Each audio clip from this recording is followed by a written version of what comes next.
دوسری بات بتائی اللہ کی طرف دعوت دینے کے لیے نبیوں نے کہ اللہ کی قدرت سمجھائی.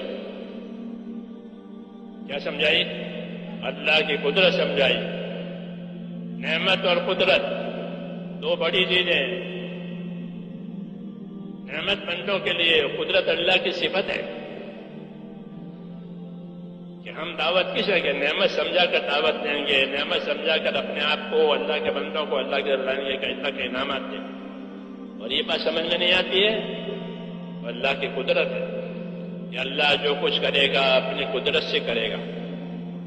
وہ جو کچھ کرتا ہے اپنی قدرت سے کرتا ہے، بغیر سب کچھ کے سب کچھ، بغیر سب کچھ کے سب کچھ. اس سے یہ قدرت سے کمزور کو قوی بناوے اپنی قدرت سے، اور قوی کمزور کو طاقتور بناوے، طاقتور کو کمزور بناوے، زندہ کو مردہ بناوے، مردے کو زندہ بناوے. یہ کس سے؟ کہ اللہ کی قدرت سے. کہ قدرت پر ایمان لاؤ، تم قدرت سے پیدا ہوئے ہو، تمہاری حیات قدرت سے ہے، تمہاری موت قدرت سے ہے، تمہاری زندگی قدرت سے ہے، تمہاری تندرستی قدرت سے ہے، ہر چیز قدرت سے.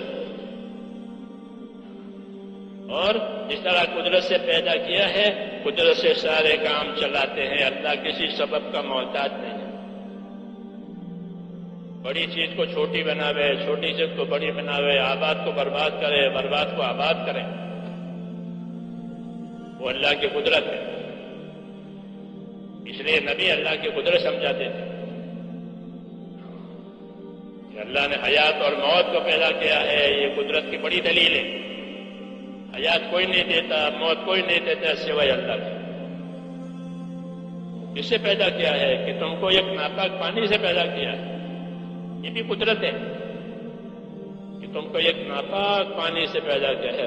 الم نخلقکم من ماء مہین، الم نخلقکم من ماء مہین، کیا تمہیں ایک گندے پانی سے ہم نے نہیں پیدا کیا ہے؟ یہ بے شک پیدا کیا ہے. یہ گندے پانی سے پیدا کیا. لیکن قدرت عجیب ہے کہ گندے پانی سے انسان کا وجود ہے، لیکن جب انسان پیدا ہو کر کے دنیا میں آتا ہے کہ اس کے جیسے کوئی مخلوق نہیں،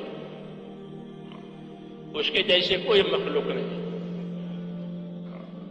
ایسی بہترین شکل، ایسی بہترین صورت، عقل، سمجھ، سب چیزیں. شیخ سعدی رحمت اللہ علیہ ایک بزرگ ہیں، وہ اللہ کی قدرت کی بات کرتے ہیں.